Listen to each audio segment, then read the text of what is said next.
Hi students, നിങ്ങളുടെ ജീവിതത്തിൽ നിങ്ങൾ ഏറ്റവും ശ്രദ്ധിക്കേണ്ട ഒരു പൊന്നോണക്കാലം. അപ്പോൾ നിങ്ങൾ ചോദിക്കും, എന്താണ് ഈ ശ്രദ്ധിക്കേണ്ട പൊന്നോണക്കാലം എന്ന് ചോദിച്ചാൽ, ഒരു പക്ഷേ നിങ്ങൾ 1-ാം ക്ലാസ് മുതൽ 12-ാം ക്ലാസ് വരെ പഠിച്ചപ്പോഴൊക്കെ ഓണം എന്ന് പറയുന്നത് നിങ്ങൾക്ക് ആർപ്പുവിളികളുടെയും ആരവങ്ങളുടെയും സന്തോഷത്തിൻ്റെയും ബന്ധുവീട്ടിൽ പോക്കിൻ്റെയും ഒക്കെ ഒരു സുവർണ്ണ കാലഘട്ടമായിരുന്നു അല്ലേ? പക്ഷേ ഈ ഓണം ഇതിന് ഒരു ചെറിയ പ്രത്യേകതയുണ്ട്.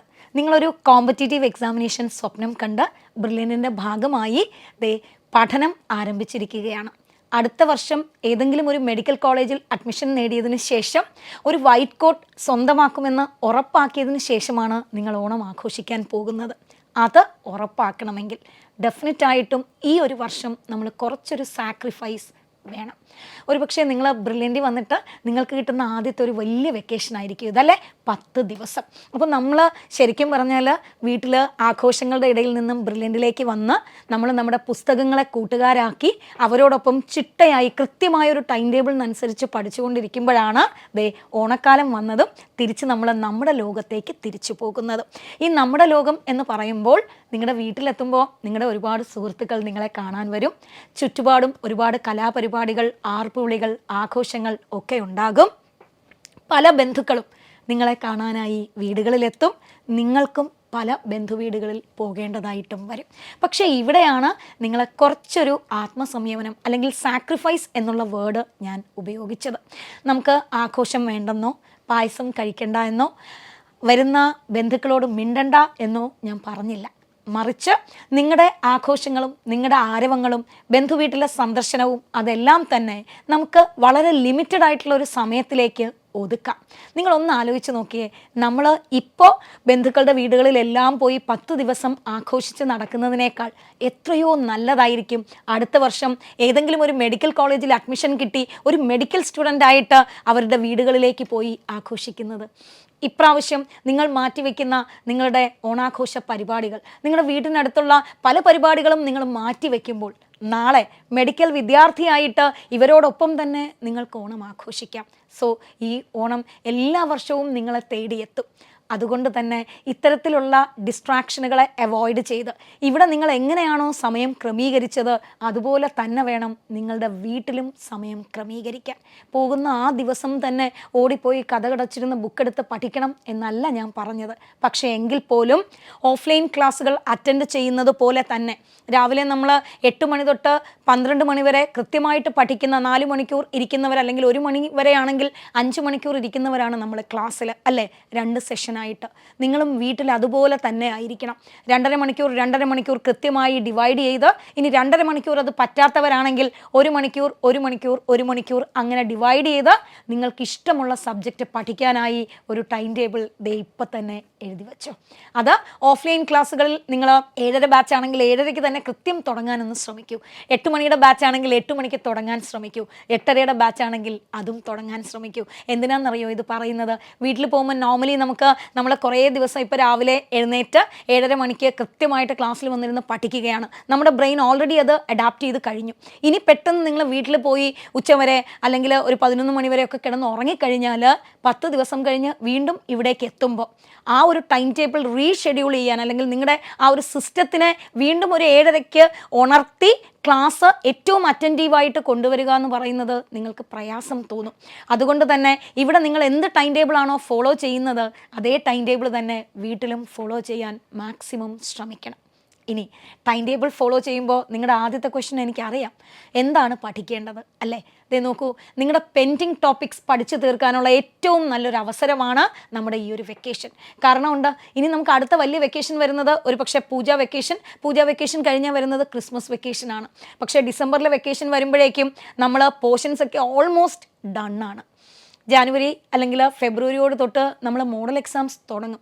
അപ്പോൾ ഡിസംബറിൽ നമുക്ക് കിട്ടുന്ന വെക്കേഷൻ സമയത്ത് എല്ലാ പെൻഡിങ്ങും കൂടി പഠിച്ചു തീർക്കാം എന്ന് കരുതിയാൽ ആ സമയത്ത് ഒരു കുന്നുപോലെ നമുക്ക് പെൻഡിങ് ടോപ്പിക്സ് ഉണ്ടാകും. സോ അത് വേണ്ട. ഇപ്പം നിങ്ങൾക്കുള്ള പെൻഡിങ് ടോപ്പിക്സ് അത് എത്രയാണെങ്കിലും മാക്സിമം അത് ഈ ഓണക്കാലത്ത് തന്നെ പഠിച്ചു തീർക്കണം. അപ്പോൾ നിങ്ങൾ ചോദിക്കും, ഓണം കഴിഞ്ഞ് വരുമ്പോൾ ഞങ്ങൾക്ക് മോഡൽ എക്സാം ഉണ്ടല്ലോ, അതിന് പഠിക്കേണ്ടതെന്ന്. ഡെഫിനറ്റായിട്ടും പഠിക്കണം. പക്ഷേ അവിടെ എനിക്കൊരു കാര്യം പറയാനുണ്ട്. നമുക്ക് 2 കാര്യങ്ങളാണ്. ഒന്നുകിൽ നമുക്ക് ആ ചാപ്റ്റർ അറിയാം, അല്ലെങ്കിൽ അത് പെൻഡിങ് ആണ്. ചാപ്റ്റർ അറിയാമെങ്കിൽ മോഡൽ എക്സാമിന് ജസ്റ്റ് ഒരു റിവിഷൻ്റെ ആവശ്യമേ ഉള്ളൂ. അത് നിങ്ങൾ ശരിക്കും പറഞ്ഞാൽ മോഡൽ എക്സാമിന് 1-2 ദിവസം മുൻപ് മാത്രം റിവൈസ് ചെയ്താൽ മതിയാകും. നേരെ മറിച്ച് പെൻഡിങ് ആണെങ്കിൽ ഞാൻ നേരത്തെ പറഞ്ഞതുപോലെ ഈ ഓണത്തിൻ്റെ സമയത്ത് നിങ്ങൾ വീട്ടിലിരിക്കുമ്പോൾ ആ പെൻഡിങ് ടോപ്പിക്കുകളാണ് പഠിച്ച് തീർക്കേണ്ടത്. സോ നിങ്ങൾ പെൻഡിങ് ടോപ്പിക്കുകൾ 1 by 1 പഠിച്ച് തീർക്കുമ്പോൾ തന്നെ മോഡൽ എക്സാമിൻ്റെ ടോപ്പിക്കുകൾ കവേർഡായി പോകും. ഇനി നിങ്ങളുടെ മോഡൽ എക്സാമിൻ്റെ ടോപ്പിക്കുകൾ നിങ്ങൾക്ക് പെൻഡിങ് അല്ല, നിങ്ങൾ ഓൾറെഡി കവർ ചെയ്തതാണെങ്കിൽ അത് ജസ്റ്റ് ഒന്ന് റിവൈസ് ചെയ്ത് മാത്രം കയറേണ്ടതാണ്. ഇനി ഇപ്പോൾ നമുക്ക് പെൻഡിങ് ഒന്നുമില്ല, അത്യാവശ്യം നമ്മൾ എല്ലാ എക്സാമും നന്നായിട്ട് തന്നെ എഴുതി പോയതാണ്, നമുക്ക് പെൻഡിങ് ഒന്നുമില്ല, മോഡൽ എക്സാമിന് ജസ്റ്റ് ഒന്ന് നോക്കിയാൽ മതി. അങ്ങനെയാണെങ്കിൽ എന്ത് ചെയ്യണം? ഇവിടെയാണ് റിവിഷൻ സ്ട്രാറ്റജി. പലരും ചോദിക്കാറുണ്ട്, നമ്മൾ ഇത്രയും നേരത്തെ അല്ലെങ്കിൽ 10 മാസം മുന്നേ ഒക്കെ പഠിച്ച കാര്യങ്ങളാണ് ഇത് 11 മാസം കഴിഞ്ഞ് അല്ലെങ്കിൽ ഏകദേശം 12ാമത്തെ മാസമാണ് നിങ്ങൾ പഠിച്ചത് തുടങ്ങി പരീക്ഷ വരുന്നത്. അപ്പോൾ ഇത്രയും സമയം എനിക്കിത് ഓർത്ത് വെക്കാൻ പറ്റുമോ, ഞാൻ ഇടയ്ക്കിടയ്ക്കൊന്ന് നോക്കണ്ടേ എന്നൊരു ക്വസ്റ്റ്യൻ പലരും ചോദിക്കാറുണ്ട്. ഡെഫിനറ്റായിട്ടും നോക്കണം. നിങ്ങൾക്ക് റിവൈസ് ചെയ്യാനും കിട്ടുന്ന ഏറ്റവും നല്ലൊരു സമയമാണ് നമ്മുടെ വെക്കേഷൻസ് എന്ന് പറയുന്നത്. സോ ഇവിടെ നിങ്ങൾ പല കുട്ടികളുടെയും പരാതി, എനിക്ക് ടീച്ചർ പറഞ്ഞതിനനുസരിച്ച് ഞങ്ങൾ കോൺസെപ്റ്റ് പഠിക്കുന്നുണ്ട്, പക്ഷേ കോൺസെപ്റ്റ് പഠിക്കുമ്പോൾ നമ്പർ ഓഫ് ക്വസ്റ്റ്യൻസ് ചെയ്യുന്നത് കുറവാണ്. അപ്പോൾ ഞാൻ അവരോട് പറയാറുണ്ട്, തൽക്കാലം നിങ്ങൾ ക്വസ്റ്റ്യൻസിൻ്റെ നമ്പറിനെ കുറിച്ച് ബോധർ ചെയ്യേണ്ട, നിങ്ങൾ കോൺസെപ്റ്റ് നന്നായിട്ട് പഠിച്ച്, പ്രത്യേകിച്ചും ഫിസിക്സും കെമിസ്ട്രി ഒക്കെ ആണെങ്കിൽ കോൺസെപ്റ്റ് പഠിക്കുക എന്ന് പറയുമ്പോൾ ആ കോൺസെപ്റ്റിൻ്റെ കൂടെ പ്രോബ്ലം കൂടി ചെയ്താണ് പോകുന്നത്. എന്നാൽ പോലും നമ്പർ ഓഫ് ക്വസ്റ്റ്യൻസ് ഇത്ര ഞാൻ അറ്റൻഡ് ചെയ്തില്ല എന്നൊരു വറി വേണ്ട. അത് നമുക്ക് മോഡൽ എക്സാമിൻ്റെ സമയത്ത് ആവശ്യത്തിനുള്ള ക്വസ്റ്റ്യൻസ് നിങ്ങളിലേക്ക് എത്തും, നിങ്ങൾ ആ സമയമാകുമ്പോൾ ചെയ്താൽ മതി എന്ന് ഞാൻ പറയാറുണ്ട്. പക്ഷേ അവരോട് എനിക്കിപ്പോൾ മറ്റൊരു കാര്യം കൂടി പറയാനുണ്ട്.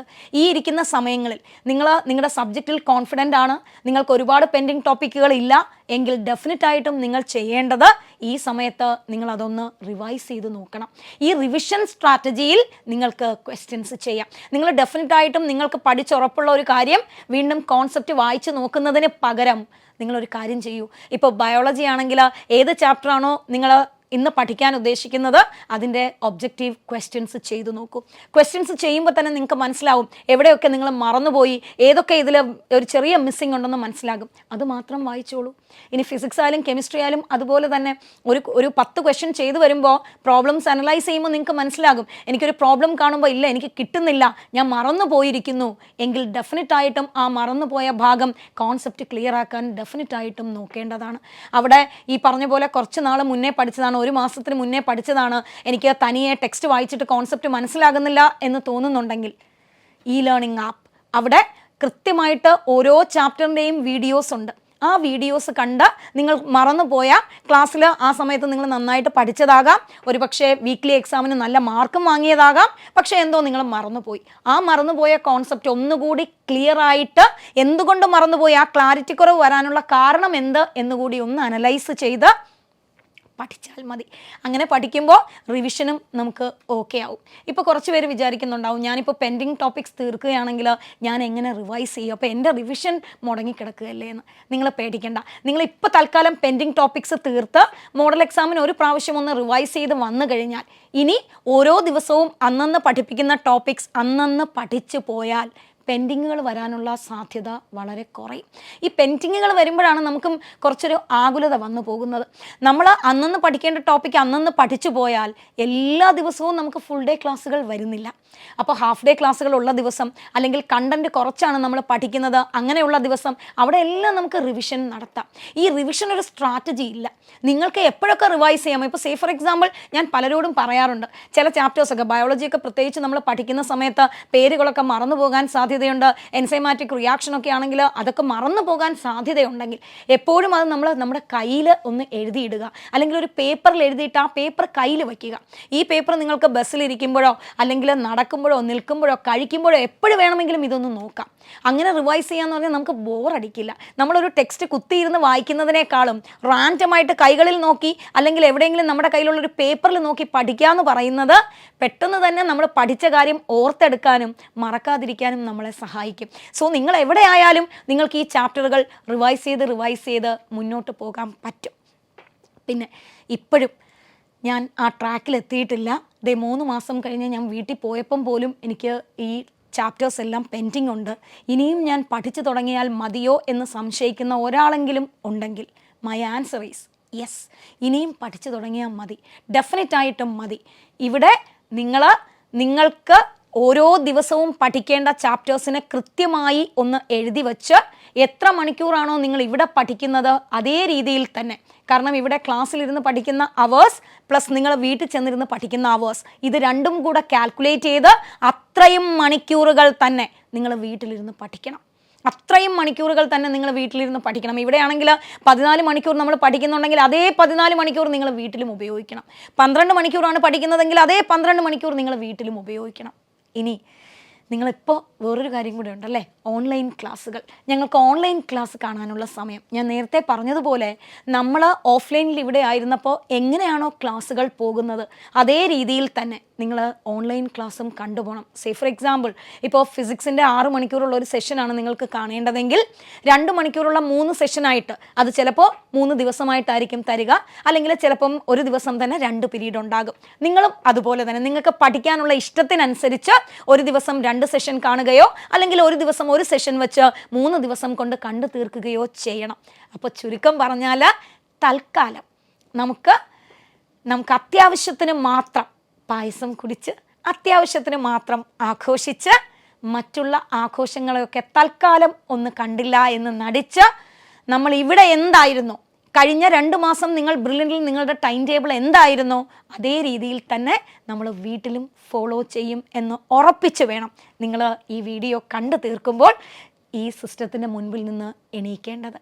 കാരണം നിങ്ങൾ ഒറ്റ കാര്യമേ ആലോചിക്കാവൂ, അടുത്ത വർഷം ഞാൻ ഏതവസ്ഥയിലായിരിക്കണം ഓണം ആഘോഷിക്കേണ്ടത്. എനിക്ക് ഏറ്റവും ഇഷ്ടമുള്ള ഒരു മെഡിക്കൽ കോളേജിൽ അഡ്മിഷൻ കിട്ടി തല ഉയർത്തി സന്തോഷമായി വന്ന് വീട്ടുകാരോടൊപ്പം ഓണം ആഘോഷിക്കണമോ, അതോ ഈ വർഷം എൻ്റെ സമയം ഞാൻ കളഞ്ഞിട്ട് അടുത്ത വർഷം റിഗ്രറ്റ് ചെയ്തുകൊണ്ട് ഓണം ആഘോഷിക്കണം? ഡെഫിനറ്റായിട്ടും എനിക്കറിയാം നിങ്ങൾക്കൊരു റിഗ്രറ്റിൻ്റെ ആവശ്യം വരില്ല. നിങ്ങളെല്ലാവരും തന്നെ നന്നായിട്ട് വീട്ടിലിരുന്ന് ഞാൻ പറഞ്ഞത് കൃത്യമായിട്ട് മനസ്സിലാക്കി പഠിക്കും, ഇല്ലേ? അപ്പോൾ ബ്രില്യൻ കുടുംബത്തിൻ്റെ ഓണാശംസകൾ. Brilliant Study Center, India's #1 coaching center for NEET and JEE.